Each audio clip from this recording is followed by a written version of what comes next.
Hello, everyone. It's Denise at All My Dolls, and happy Thanksgiving. This is just a really quick video, or at least I hope it will.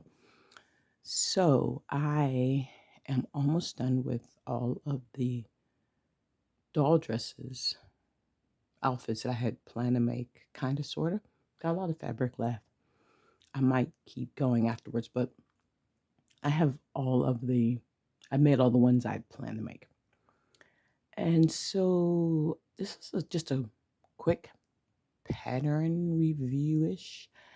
So I participated in the sew along on the Sewing with Cinnamon Facebook group, which is a pretty awesome group. You should join. At any rate, for October, we were making the Faraway Downs dress, and it's kind of a Australian outback um, kind of thing. And it is really cute in the picture. And it's been revamped.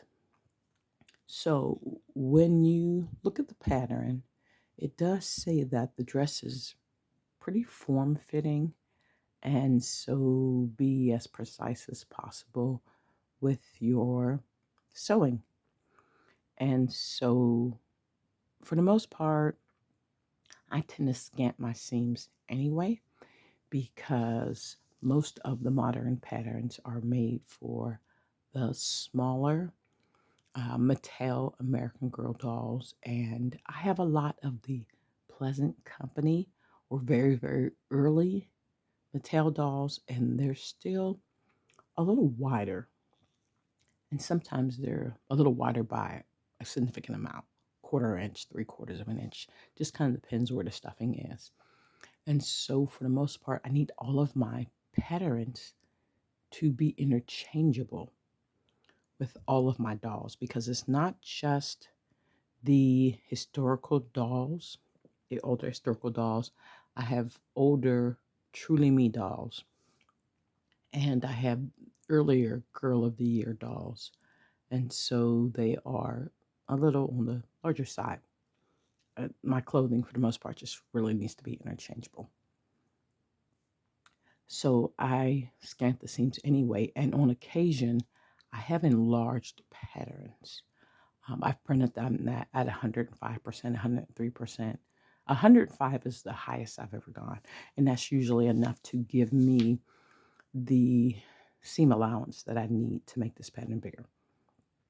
Well, as you can see, the Faraway Downs dress is really, really form-fitting, and this is a new, what is Freya? Is Freya 121? She might be 118, but I can't remember. But at any rate, she's one of the newer revamped Truly Me dolls. So she's not an old Mattel doll or an old Pleasant Company doll. And this dress just, it barely fits. I really had to squeeze it on her. And that means that it's pretty much not going to fit most of the dolls in my collection.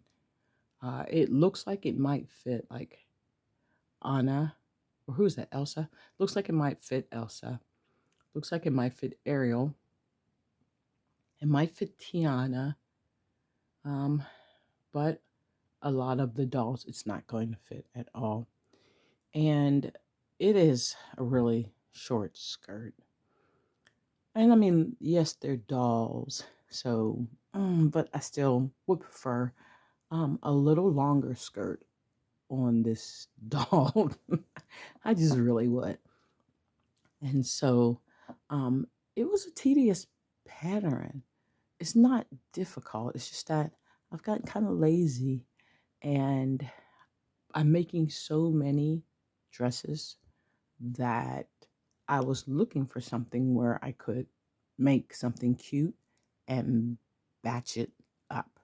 And this dress has too many steps for that purpose. This would be, for me, this would be a specialty dress. It would be like when I make the patterns for the historical dolls, especially like the Victorian and Edwardian patterns, when there's so many layers to the outfit. And there's all this lining and all that kind of stuff, which is cool when you're making maybe one, two, three outfits. Not so much when you're making 10. So will I make this dress again? Yeah, I'm going to increase the size and make it and see if I can get it to fit any of the Pleasant Company or Early Mattel dolls. But this is definitely not a pattern I would pull out to batch for the spring or for holidays. I'm not making like 10 of them. It's a little too time consuming for, I don't want to call it a basic dress, but if I'm going to pour that much into it, like this thing, everything is top stitch. It's lined, the placard is ironed and folded 2 or 3 times. If I'm going to do all that, I'm going to make a historical gown. Let's just say that. But it is a cute pattern if it's your fancy, so go for it. I kind of feel that way about the Rising Star dress too. It's a really cute dress, and it was a lot of things to do to it.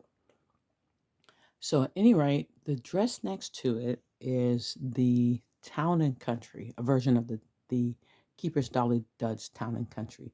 That dress is a 50s style dress, and I make them generally for Melody and for Mary Ellen.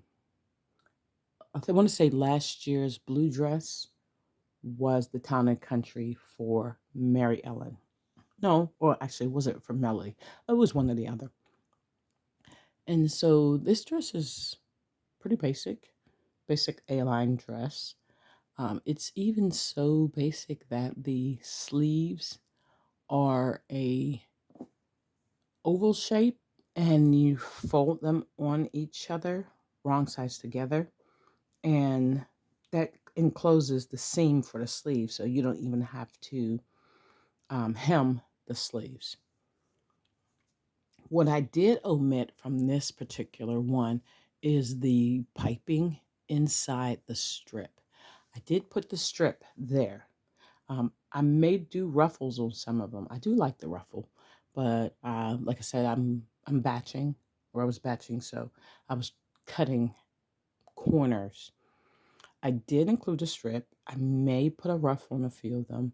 I don't know. My timeline is ticking down.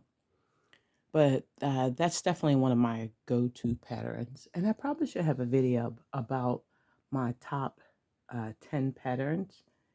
And maybe I'll put them like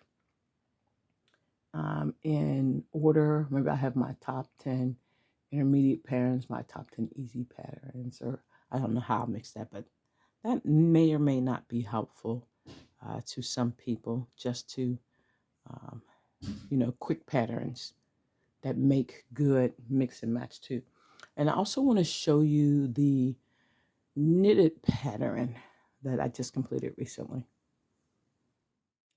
Here is Yvette, and she happens to look really good in purple. And she's wearing the Cheerful Cables knit dress. Um, Hopefully I remember, and I'll put the pattern creator down below.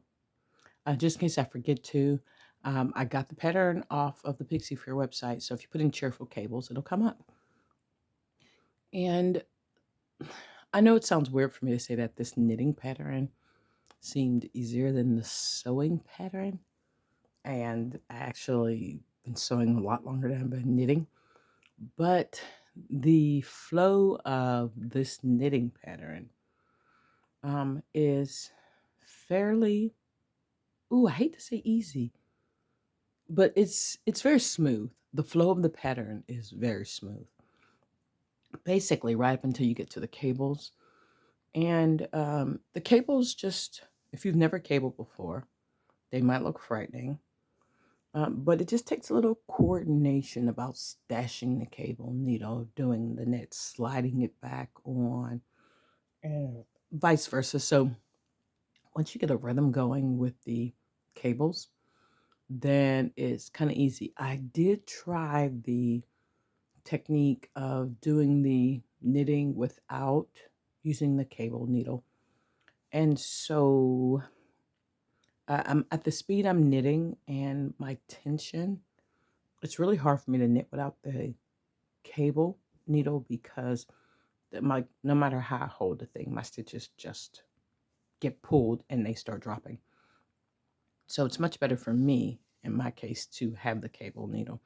But if you're skilled at knitting without the cable needle and rearranging the stitches, then you it works even better. It was a cute knit. It comes in two lengths, and the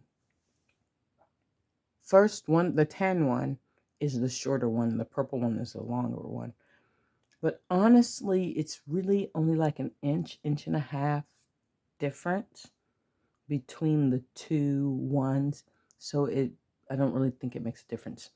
What I did on the tan one is I wanted a longer sleeve, and I actually wanted an even longer sleeve, but sleeve knitting is kind of the boring part unless you are making some kind of design or something like that. So I just lengthened the sleeve, so it's probably a little more like a 3/4 sleeve. Next one I make, maybe I'll just go longer. Depends what kind of patience I have and what kind of speed I plan on going. I have one more pattern called the Annette. It's a knitted skirt and a knitted vest top, and hopefully I'll get around to making it sometime soon. But I have some other projects in the works, so we'll see how that goes. Okay, that was just a quick update, kind of quick, under 15 minutes. Have a great Thanksgiving, and hopefully I will start dressing the dolls and get that video up before Christmas. Take care. Have a great day.